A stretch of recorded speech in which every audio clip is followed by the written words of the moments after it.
Hello everybody, my name is Michael Schilling, and today we're going to go over my signature assignment for Kinesiology 720, Psychology of Sports. This is Dr. Jansen's class, and my project is Techniques for Arousal Regulation. To start, I found this little quote. I go through plays in my mind that I know are going to happen. This is something that we can utilize for arousal regulation. We can use a visualization technique to see the play that's going to happen before it does, and prepare ourselves for this next situation. Let's start out with the definition of arousal. Arousal, defined by Weinberg, is a blend of physiological and psychological activity in a person. Not to be confused with anxiety, arousal uses the physiological aspect of things as well. Anxiety, however, is a negative emotion or emotional state characterized by nervousness, worry, and apprehension.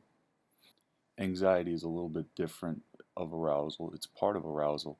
So anxiety technically itself doesn't affect blood pressure or heart rate, but with the combination of this of anxiety and other outside sources, it can have a little bit of effect on the physiological approach.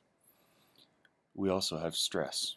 Stress, again by Weinberg, is defined as a substantial imbalance between demand and response capability under conditions where failure to meet the demand has important consequences.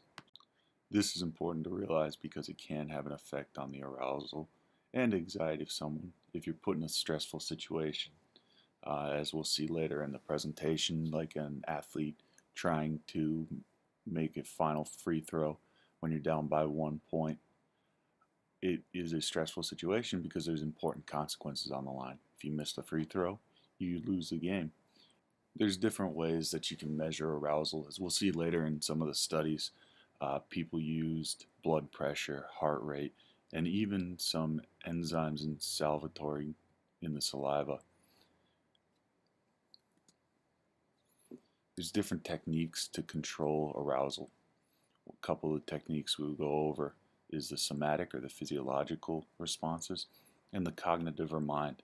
There's certain breathing techniques, yoga classes, things like that help you, and it even gets you into the relaxation phase. Or we use a biofeedback like the visualization or mirror drills to get yourself and watch you doing these events. There's the cognitive functions as well, which is autogenic training, which are exercises to produce sensations, and systematic desensitization. I personally found the systemic desensitization pretty interesting. Basically, we'll go over it a little bit more in detail later, but you put yourself in a situation and prepare yourself for failure until you don't have those nerves or those other things, and you repeat the process until you are comfortable and confident in that same situation. So why arousal techniques? Well, first I want to say, why did I choose this topic? This topic was pretty interesting. I think that it is a huge tool that we can use as athletes, coaches, and me personally as athletic trainer. There are situations that as an athletic trainer you kind of get antsy at, depending on how long you've been doing it, what sports you covered. If you're not used to covering contact sports, then sometimes you can get a little bit nervous or even anxious that something's going to happen. But as athletic trainers, we go through a little bit of that desensitization because we're put in situations in class, in clinicals, in order to succeed and do the right things. It should come second nature to us. If we have to spine board someone that is suspected of a neck injury, we've done it before in clinicals, in the classroom, 20, 30, 40, 50 times, and we should be able to do it like it's second nature. Let's go over this slide now. Why arousal techniques? Assisting athletes in enhancing performance. We use these techniques to make our athletes better. When they are anxious, they don't perform as well. they need to find the optimal arousal phase. Coaches remain challenged by the motivation of athletes and pregame techniques. This means there are coaches struggling to keep the athlete in the game and at the correct optimal arousal phase. We can use these techniques to manage stress levels. Predominantly, the breathing techniques have been found to be the ones that are best at keeping the stress level down. And we can build confidence by going through these phases repetitively. The athlete becomes more comfortable with these stressful situations. So, in order to build up their confidence, we put them there. We put them on the free throw line shooting these shots, and if they miss it, they run. It's a consequence that they have, but it'll lead them to a better situation when the time arises. Like I said previously, we want to find ways to help these athletes succeed, or coaches, or athletic trainers. We want to study ways to maintain arousals from the beginning of the games to the end. If you look to the right here, this is a little inverted U chart, and you'll see that there's the highest point of performance and the highest point of arousal. If you are both at your highest point of arousal, you're not going to perform at your best. However, this can be skewed a little bit. Some people do perform better under pressure. You've heard of clutch players, but typically they find a way to make it not a clutch situation. They've put themselves there before, whether it's in practice, in their mind, utilizing some of these techniques.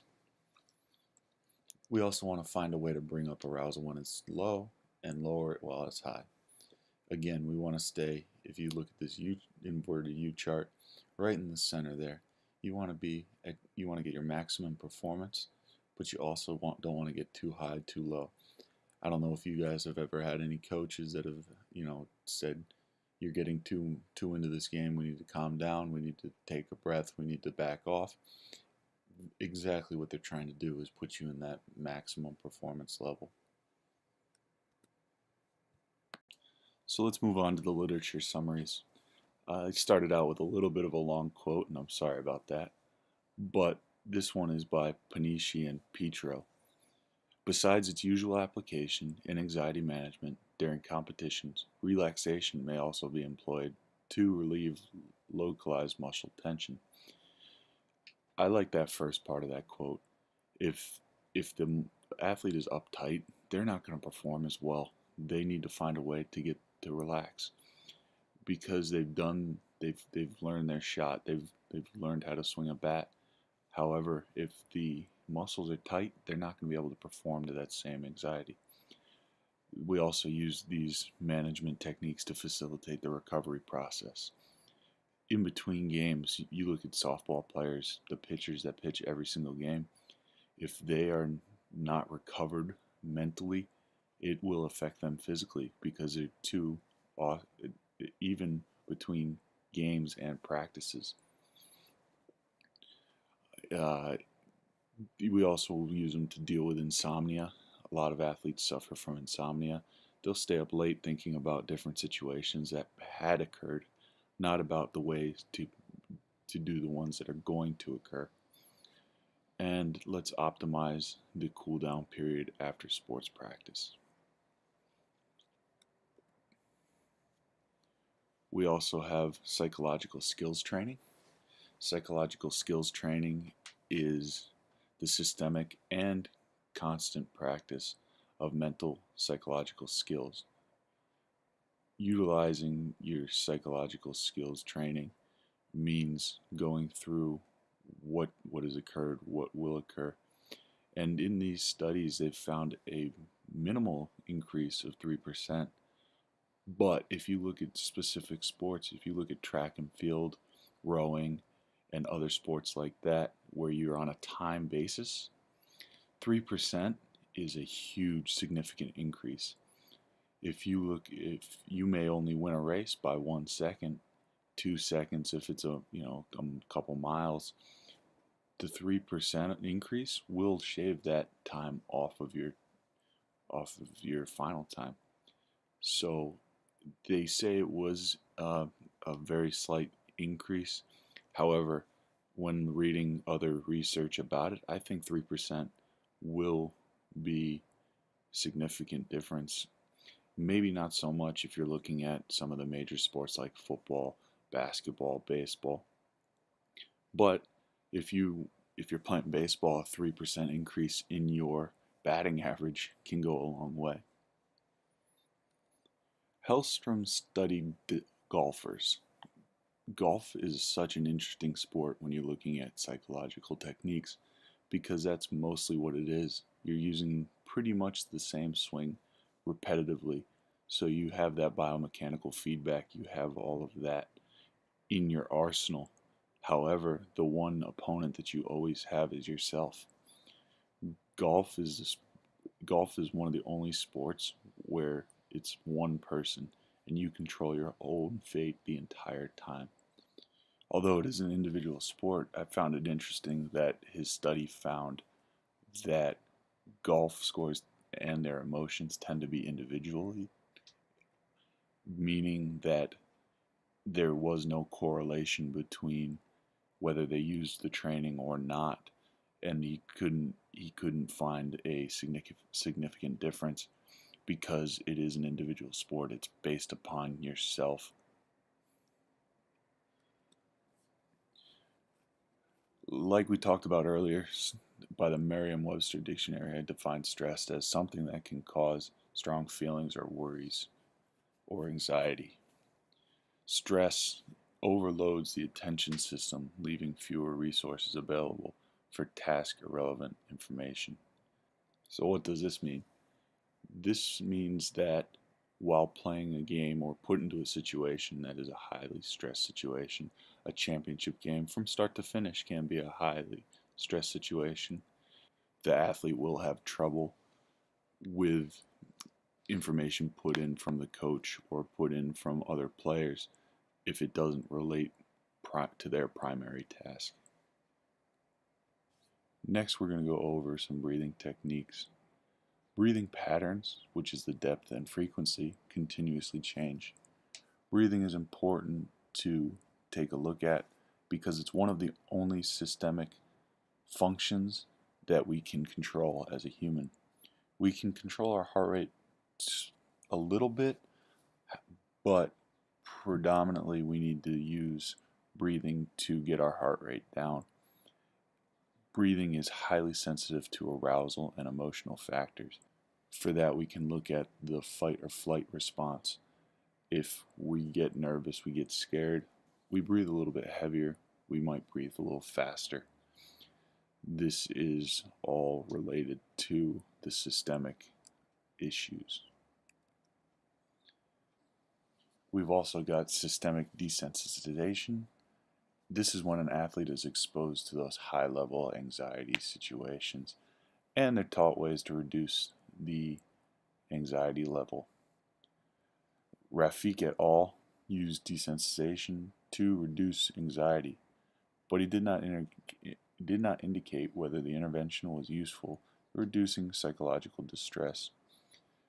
As I said previously, systemic desensitization is where the athlete is put into these situations and ways to taught to succeed, such as that free throw situation. We take a free throw, we shoot the ball, we miss the shot in practice, we have to run a lap. We didn't lose the game, we didn't lose the championship, but it teaches us that if we miss the shot, there's a punishment for it. So the more we do things like this, the more likelihood we are to make it when those higher stress situations happen. It can't be done once, it needs to be done multiple times, but that's a good place to start. Savoy and Bettel called it MTP, or mental training programs, and in their study they found that it's more effective in individual training rather than in group training. What this means is that the individual will find more success, such as shooting a ball, hitting a golf ball, rather than a team doing this group training. It's very difficult to get a whole group to do this training session themselves. They also found that MTP helps regulate anxiety and improve self-confidence. Again, we want to revert back to that inverted U. We want to make sure that the athlete doesn't get too confident, too arrogant. However, some people, you look at like Kobe Bryant, he succeeded better when he was a little bit arrogant, was a little bit cocky towards his opponents. Again, a lot of these studies are based on on a U curve. There are going to be people that are going to be better when they're a little more aroused, and there are going to be people better staying a little bit more low key. Hudson looked at this a little. Hudson looked at this a little bit. Hudson et al. Looked at the other side of the ball. They looked at the coaching aspect. And what they found was that coaches are likely to experience dynamic changes in psychological responses. He looked at the coaching side of things and how their stressors were similar and different to the players as well. The next one is about reversal theory here. Reversal theory proposes two different forms of subjective stress coming from sources internal and external to the individual. That means it's coming either mentally or from someone else, like the situation that they're in, a coach screaming at you. Things like that will all affect your arousal. The two different forms are tension stress. It occurs when our current motivational needs are not met, and effort stress results from attempts to deal with tension stress. So, effort stress is a direct relation to tension stress. Tension stress is elevated when we cannot meet our goals, we cannot meet the part that we want to get to. Let's move on to what the research has found. Again, Allen et al. Studied 67 Women's Association football players, soccer, from 6 semi-professional teams with a mean age of 21.21 years old, and they studied trait anxiety using somatic and cognitive subscales of the Sports Anxiety 2 scale. What that is they used questionnaires for them to fill out to get these results. They did it during, before, and after competition. They researched through the practicing of the athletes, and they had them fill out their questionnaires, and after they compiled them all, they then used those statistics to get their results. And their results were that athletes showed very low levels of anger, light to moderate levels of state anxiety, and medium to high levels of excitement and happiness. On the next slide here, we've got that chart for this. As you can see when looking at the chart, the concentration scores were from 5 to 20, and they were pretty low for cognitive trait anxiety, but they've got a little bit higher for somatic trait anxiety. We've also got the emotional scores, which range from 0 to 4. Anxiety was relatively high, excitement was the highest, and happiness was right behind that. All of them had a standard deviation for the anxiety, for the trait scores, for the pre-competition scores of less than 1. Now this next study I found one of the most interesting ones. However, the problem with it was that there were only 4 subjects. I'll talk about limitations a little bit later, but that is something that really limited this study. The purpose of the study was to develop a strategy that would guide softball athletes in becoming relatively more aware of their somatic anxiety levels and offer a means of minimizing their performance anxiety. Again, like I said, this was 4 NCAA Division I softball players, 2 position players, 2 pitchers. They ranged from 18 to 21 years of age, and they had no prior experience with breathing techniques.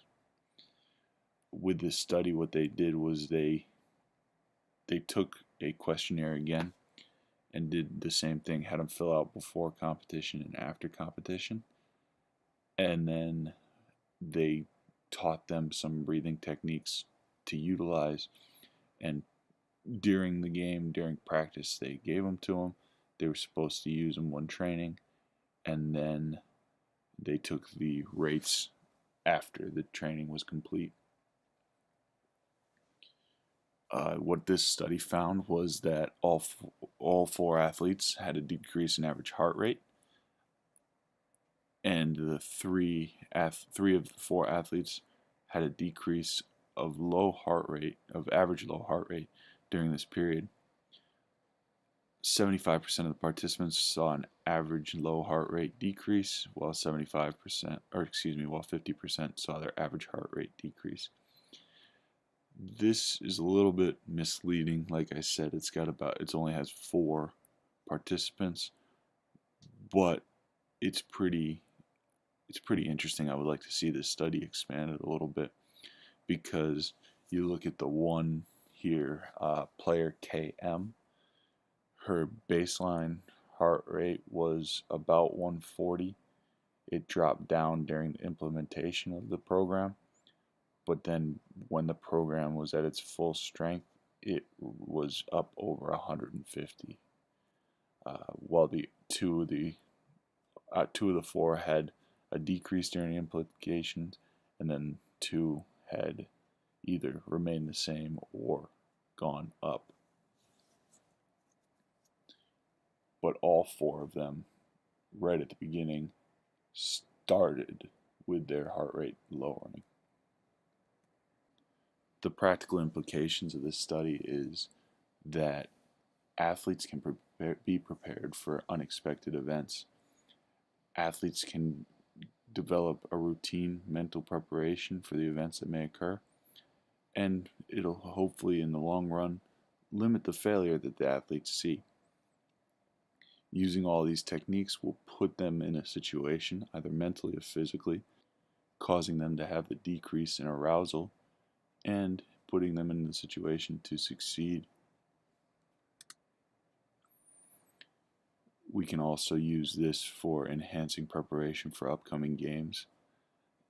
Like we were talking about during the pregame, it can also be seen in practice that coaches are having trouble getting their team to the higher arousal phase during a midweek practice. If it is a football team, the Wednesday practice rolls around and they are 3 days off of their last game, and they've got 3 days before the next game. So trying to increase that arousal and get a good practice out of them can be a difficult thing. And also listening to the coach's instruction before, during, and after competition while comprehending the instructions being explained. Sometimes when the stress is too high, athletes have trouble getting the irrelevant facts, but they might feel like it's irrelevant. It could be something that the coach is saying directly to them, but they are not in the game mentally. So we're talking about the example here. I brought it up a few times in this presentation. It's the athlete preparing to shoot a free throw with 1 second left in the championship game while the team is trailing by 1. The things to make him more successful in making this shot is using those breathing techniques, the repetition, systemic desensitization, and imagery techniques. If we can use all of these, combine them together, the athlete is going to be at going to have a higher chance for success rather than failure. the repetition can only go so far without using the other techniques as well. If you're playing a sport, that's what practice is for. It's repeating the same thing over and over again. Whether you're doing golf, baseball, basketball, soccer, all of these sports, you're using the same motions and you develop them as you continually do the process itself. Using imagery technique, putting yourself in the situation in your head before you get there is important and is seen some success in lessening the chance of failure. So some of the limitations that I found in the studies that I reviewed were the size of the studies. Like I was talking about, that softball one was 4 participants, and the largest study I found was 185 participants. This study was done a little bit differently. They broke it up into 2 subgroups, athletes and non-athletes, and they then did the questionnaires before and after. They tried to break it down into the size of the individual and see if the anxiety levels the arousal levels were raised by the size of the individual. This had no significant difference, but I'll talk about a little bit in the recommendations what I would want to see from a study like that. The sex of the athletes being tested, mostly males were tested for this. I don't know why. There wasn't anything in the studies that found that males are more likely to be aroused than females, but I would like to look into that as well. And the predisposition for the results, knowing what they thought was going to occur and trying to skew the statistics to get these results. Some of my recommendations, I think that these tests should have a larger group size, more female participants in the studies, and use more sports. A lot of the sports looked at were softball, golf, and football. Again, the football was because a lot of the times they thought that the contact sport would make them a little bit more likely to get aroused and anxious.